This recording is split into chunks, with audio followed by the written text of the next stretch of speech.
Cordiales saludos, audiencia de Voz Andina Internacional. Esta es una nueva entrega del programa Diálogos Universitarios. Hoy vamos a conversar con Iván Rodrigo Mendizábal, docente, investigador del área de comunicación de la Universidad Andina Simón Bolívar y editor de la revista Andina, una iniciativa del rectorado que ha llegado ya a su número 12. Sobre eso vamos a conversar, iniciando con el agradecimiento a esta invitación a Iván Rodrigo y con su saludo inicial, y de una vez con que nos cuente cuál es la línea común denominador, cuál es la línea matriz de este número 12. Iván, bienvenido. Gracias, Ramiro, por esta entrevista, y nuevamente también qué gusto saber que vamos a salir en las redes de nuestra universidad y de la radio que tú manejas tan muy amable, gracias. También muy eficientemente. Bueno, esta línea, el tema central de esta revista es el liderazgo, ¿no? Uh-huh. Es un tema que bueno, queremos volverlo a poner en escena, toda vez de que tanto a nivel de gobierno, tanto a nivel también social, civil, etcétera, etcétera, el liderazgo como que es un tema que resuena mucho, ¿no? Por una cuestión de que muchas veces confundimos el liderazgo con el autoritarismo, o muchas veces se desconoce lo que es el liderazgo con aquellas actitudes, digamos, así de tipo impositivo, ¿no? Entonces, un poco desde el rectorado y con el equipo editorial dijimos, hablemos sobre el tema ¿no? Reflexionamos qué implica ser líder, qué implica ser aquel que guíe a la sociedad, qué implica ser aquel que dé la voz a los demás, qué implica ser también llamemos así el héroe de las circunstancias, ¿no? Entonces, todos estos son conceptos que están ligados al tema liderazgo. Pueden haber muchos más.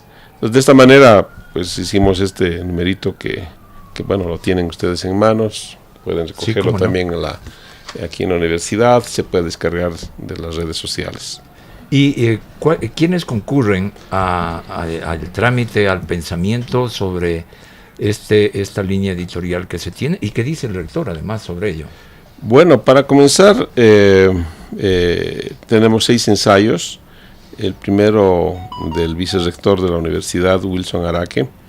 Él nos ha contribuido con un texto que se llama Confianza, la base del liderazgo en la administración pública y privada. Porque de hecho el liderazgo es eso, ¿no? O sea, a la final, ¿a quién sigues tú? Porque el tema del liderazgo es seguir a alguien, ¿no? Que además despierte una pasión, despierte una vocación, despierte una idea, digamos, ¿no? Es justamente la confianza. Entonces no es la autoridad por sí misma, ¿no? Sino aquella persona, aquel individuo que te imprime confianza y que además por él puedes hacer cosas, ¿no? Cosas de todo tipo. Obviamente las positivas. El segundo ensayo está a cargo de un estudioso, un politólogo que es Julio Echeverría, que él más bien enfoca el tema del liderazgo con el texto Condicionamientos estructurales de la crisis actual de la democracia. Ya te das cuenta entonces un poco por qué en el título está sugerido también que la democracia implica liderazgo, pero muchas veces, insisto, como lo había planteado al inicio, se confunde el liderazgo con el autoritarismo, con la autoridad misma, ¿no? Uh-huh. Que quiere imponer cosas y que la ley la orden, el mando. Exacto, la orden, el mando, etc. Entonces, Julio un poco como que nos ilustra un poco esta diferencia, nos pone en tensión estas cuestiones que también han cambiado en los últimos años, porque la democracia obviamente no es la misma del siglo XX, que es del siglo XXI, donde hay otras inquietudes, otras necesidades, ¿no?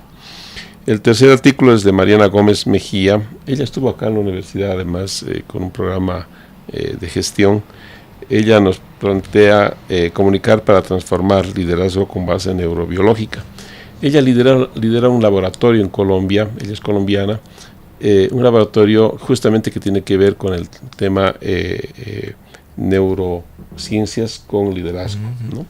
Entonces tú sabes bien que ahora el tema de cómo convencer a la gente, de cómo hacer que la gente al mismo tiempo reciba mensajes de cualquier tipo, pero lo asuma con interés y con vocación, esa es la base, quién sabe, de todas estas nuevas tendencias que se están discutiendo en las neurociencias, ¿no? Cómo al mismo tiempo nosotros reaccionamos con nuestras propias inquietudes, nuestros propios ímpetus, y damos respuesta también, quién sabe, de cualquier manera a las cosas que se nos presentan en el día a día, ¿no? Entonces, en este sentido, Mariana nos postula la idea de que si queremos ser líderes tenemos que saber comunicar, ¿no? Y por lo tanto, comunicar significa llegar al alma, al corazón, llegar a los sentidos y también a la razón. El cuarto, es un ensayo de un colega docente lojano, que es Galo Guerrero Jiménez.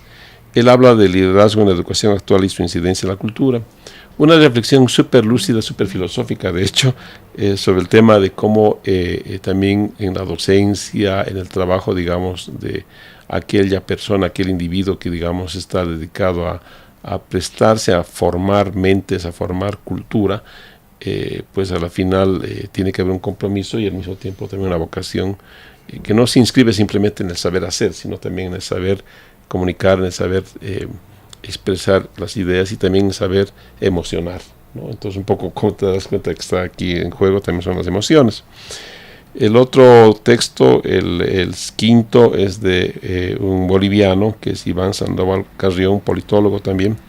Se llama El líder y su discurso sin palabras, ¿no? Entonces aquí la idea es, a partir también de la experiencia que él tuvo como exministro de algún gobierno en Bolivia, la idea es cómo hacer que la gente siga un proyecto político, pero al mismo tiempo pues lo manifieste a partir de acciones, ¿no? Entonces por eso el tema es líder y su discurso sin palabras. El ejemplo. ¿Perdón? Es el ejemplo. Claro, es el ejemplo, claro, justamente eso, ¿no? Porque al final hay gobiernos que en realidad, por su propia vocación, incluso su propio ímpetu, no necesariamente pueden decir cosas, pero pueden mostrar con las acciones, claro, ¿no? Y finalmente, un escritor cuencano, Carlos Vázquez, nos entrega un texto que se llama Oh héroe en el papel, acercamiento al heroísmo en la literatura. Este es un texto también que le pedimos, le dijimos, a ver, evalúa un poco cómo funciona, cómo se perfila, cómo se figura o se representa al líder en la literatura mundial, ¿no? Entonces tú sabes bien que hay novelas que son trágicas, pero a la final esas novelas trágicas o literatura trágica, digamos, alguien sale vencido y alguien sale también vencedor, ¿no? Sobre todo tú has visto en la literatura clásica, ¿no? Aquel que se enfrenta a todo el destino y si termina bien, pues se convierte en el líder, en el héroe de todo, ¿no? Ahora hay un montón de literatura sobre eso, ya por poco tú dirás, incluso, por ejemplo, El Señor de los Anillos y qué sé yo, que son héroes, ¿no? Pero en el fondo también son líderes, ¿no? O sea, esta literatura juvenil que está muy en boga. Entonces, Carlos nos hace una especie de panorámica sobre la función del héroe, ¿no? El héroe, entre comillas, por lo tanto, el líder, entre comillas, ¿no? Esto es básicamente los ensayos. Y el rector, a tu pregunta, él habla del liderazgo como un eje fundamental para la transformación social. Pero es que implica, ¿no? Implica la responsabilidad de quien lo ejerce, o de quien ni siquiera lo ejerce, digamos, de aquella persona, aquel individuo, el propio rector, ¿no? Que con su acción, con su ejemplo, puede motivar, lo que hemos dicho, acciones, puede motivar ideas, puede motivar cosas, pero el compromiso está de base, ¿no? Entonces, si hay un compromiso, una responsabilidad para el papel que además se le ha designado, pues obviamente tiene que tener la vocación para transformar también a la sociedad, ¿no? Y esto creo que está detrás de todo el texto magnífico, del rector, ¿no? Magnífico los ensayos alrededor de este tema tan actual y que marca, diría yo, muchos aspectos de la vida, sobre todo lo político, lo empresarial, y hay liderazgo en todos lados, claro, ¿no? En todos los campos, ¿cómo no? Vamos a otras secciones de la revista Andina número 12. Me interesan mucho las entrevistas que trae el número. Sí, acá. Bueno, de hecho las entrevistas también están un poco ligadas al concepto de liderazgo, ¿no?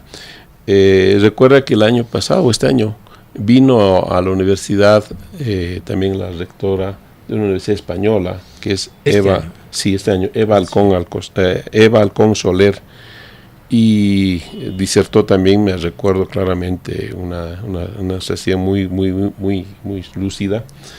Y César Montaño, que es nuestro rector, pues aprovechó para también hacer una entrevista, ¿no? Entonces yo creo que en esa entrevista también se recoge mucho de lo que implica la tarea docente, la tarea del investigador. Fíjate que es una cosa interesante, ¿no? Que a la final nosotros somos docentes, somos profesores, somos académicos, no solamente por lo que enseñamos, sino también por lo que investigamos, ¿no? Por lo que hacemos academia. Claro. Entonces un líder en la investigación es aquel que hace academia, aquel que hace escuela. Y creo que Eva Halcón de alguna manera lo está planteando con esta entrevista muy lúcida con César, ¿no? Y el otro texto es un texto de un profesor del doctorado de comunicación, que es Gustavo Cimadevilla, entrevistado por Pablo Escandón. En realidad él está evaluando un poco también los procesos comunicacionales, es decir, las escuelas que se han dado en la comunicación, y en el fondo cómo en la comunicación, como en el periodismo, como en el acto, digamos, de estas tendencias que parecen hoy día olvidadas, han nacido pues voces importantes, ¿no? Que han guiado, que han formado, digamos, ¿no? Pensadores que han dejado huella en los comunicadores y en la profesión misma de la comunicación. Estas son nuestras dos entrevistas. Ajá. Sigamos. Y luego tenemos una sección que se llama Creación. En esta parte es un texto más bien de una periodista ecuatoriana, en realidad, más que periodista diría ella es poeta para comenzar, literata, pero además es una persona que trabaja muy pocas hoy día la crónica periodística o la crónica literaria. Hay que un poquitito, hoy día casi eso igual puede haber diferencias, pero también hay una implicación, ¿no? Hay que simplemente leerse a Caparrós para ya darse cuenta por dónde estábamos, ¿no? Entonces, Salado, que es el texto que ella nos pone acá como invitación para leerla, es un viaje, de hecho, a la Amazonía, es un viaje al encuentro con los chamanes, ¿no? Pero se atravesó un río, se fue con un fotógrafo que en un momento dado también estaba ayudándonos aquí en fotografía, que es Josué, tú lo debes recordar, ¿no? Josué Araujo, ¿no? Que fue su fotógrafo. Entonces, ellos hacen un trabajo muy bonito, ¿no? Entonces, registrar ese viaje, registrar esos momentos, registrar ese encuentro con esa gente que vive en el interior de la Amazonía, ¿no? De la gente que está ahí perdida, que nosotros ni siquiera sabemos si existe o no existe, ¿no? Obviamente gente muy linda también, ¿no? Esta es Creación. Luego tenemos Galería Andina. Aquí nuestra directora de publicaciones, que es Ana María de Pierola, se lanzó al estrellato haciendo una especie de textito, ¿no? Se ve el arte del tapiz en Latinoamérica. Tú sabes bien que la Andina pues tenemos ahí una cantidad de obras de arte, de todo, ¿no? Y dijimos esta vez tapices, ¿no? Y los tapices son hermosos, ¿no? Además, la textilería, digamos, andina es sumamente rica, ¿no? Colorida, esos tonos rojos, esos tonos, no sé, verdes, esas figuras que las manos sobre todo de mujeres, estoy seguro, ¿no? Trazan y fundan imaginarios también, y son historias. En Bolivia hay toda una discusión sobre que en realidad esos textiles no son simplemente cosas para vestir, son libros culturales, ¿no? Que tú sabes bien que la cultura andina en el fondo no ha tenido, o no se dice que no tiene, son ágrafas, ¿no? Pero históricamente más bien la escritura de sus textos está en los textiles, en estas mantas, digamos. Así que una vez también creo que se expuso acá este año, ¿no? Hubo una exposición de textiles, ¿no? Que Enrique Ayala y el equipo de la Casa América hicieron un trabajo muy formidable para recuperar aquello. Entonces hay que reflexionar el tema del tapiz en Latinoamérica, y Ana María de Pierola lo hace, ¿no? Y bueno, y finalmente ahí tenemos un librito en prensa que también anunciamos acá, bueno, ya está creo que en librerías. Es el número 11 de la historia de las literaturas del Ecuador, que es una colección de unos libritos verdes que tú recordarás. Sí, cómo no. Entonces, en este caso, Fernando Balseca y Leonardo Valencia coordinan un volumen con ensayos generales, ¿no? Que hay bastantes textos ahí que están compilados y que parecen también ser interesantes para los estudiosos, sobre todo la literatura ecuatoriana, ¿no? Bueno, esto, bueno, Bien, tú sabrás. Cuéntanos el color, el diseño, Claro. de quién es, autoría, de la portada y contraportada de la Claro. revista, ¿no? Bueno, aquí tenemos cada número, como tú sabes muy bien, invitamos a diseñadores, a personas que trabajan en el mundo del arte para que nos planteen una idea. En este caso, Adriana Pozo Vargas, que es una diseñadora colombiana, que además diagrama esta revista, le dijimos, bueno, ella también es artista, ¿no? Y le dijimos, oye, haz una idea sobre el tema del liderazgo, ¿no? Bueno, obviamente nos presentó unas propuestas, dijimos esta. Y es más, le dije, oye, me gustó esta mucho, ¿no? Entonces le dije, oye, ¿por qué no le ponemos unos colores más bien? Porque eran los colores típicos de la revista, si tú has visto, ¿no? Son colores ocres, cafés, ¿no? O sea, colores más institucionales, podríamos decir. Correcto. Y dijimos, vamos a darle un toque distinto, porque vamos a llamar la atención con la vista, vamos a decir al mundo que queremos, a los académicos, que sea, que queremos que el color sea vivo. Entonces escogimos un magenta. Entonces cuando lo vi dije, chuta, este es el color que ahora, ¿no? Ya. Y curiosamente la gente en el pasillo me dice, la revista llama la atención, y más aún llama la atención porque tiene el tema de liderazgo. Entonces dos cosas que se unen, ¿no? Porque el magenta en el fondo es un color que aviva, pero al mismo tiempo que inquieta. Permíteme. ¿No? Entonces es un color que me parece genial y que bueno, ahí está. Y las figuras que están planteadas son caras, ¿no? Entonces la pregunta es también de las caras, ¿no? De las caras de los rostros, ¿no? Todos pueden ser líderes, pero al mismo tiempo esos rostros pueden mirarnos a nosotros y te preguntan a ti, ¿no? ¿Tú eres líder? ¿Me entiendes, no? Sí, entonces, sí, claro, es un juego semiótico, digamos, que está en esta revista, en esta etapa, ¿no? Y de esa manera pues lo planteamos para que la gente se inquiete, para que la gente diga, a ver, ¿de qué trata esto y por qué me están diciendo ese tema de liderazgo, ¿no? Entonces, obviamente la revista tiene su propósito. Así es, cómo no. Muchas gracias, Iván Rodrigo, por haber venido acá ahora. Bien, esta revista es suya. ¿Cómo se la puede conseguir, Iván? Bien, vuelvo a reiterar, los visitantes a la universidad, aquellos que están estudiando aquí también en la universidad, los colegas también profesores, los colegas también administrativos, pueden coger en los pasillos, ¿no? Recuerda que es una revista gratuita, así que están, bueno, creo que en estos días han volado un montón de revistas, ¿no? Y también ahora está disponible en la página web de la universidad, en el portal mismo de la universidad. Uno ingresa, pone uasb.edu.es y automáticamente le sale la caja de diálogo o la ventana donde está la revista para descarga. Entonces se la puede bajar todo el mundo si quiere, ya que no tienen acceso los que en la parte física, puede descargársela y pueden leerla y disfrutar. Oye, sería interesante que nos comenten también sus impresiones, ¿no? O sea, claro, cómo no, invitamos a eso. Claro. Entonces, obviamente, por favor, están invitados toda la audiencia, toda la gente que nos sigue, que sigue a Ramiro con todo el profesionalismo que le caracteriza, pues a participar también de este proyecto, ¿no? Estamos en el número 12, ¿no? Y ya estamos en el 13, que además es un número emblemático, pero va a salir con un tema emblemático. Nos volveremos a reunir para ese número, Iván. Agradeciéndote muchísimo por haber concurrido acá a nuestras cabinas, y pues será hasta una próxima oportunidad. Muchas gracias, Ramiro, y gracias también a la audiencia que tienes acá. Agradecimiento al que me sumo, y también les digo, hasta pronto en Diálogos Universitarios por Voz Andina Internacional.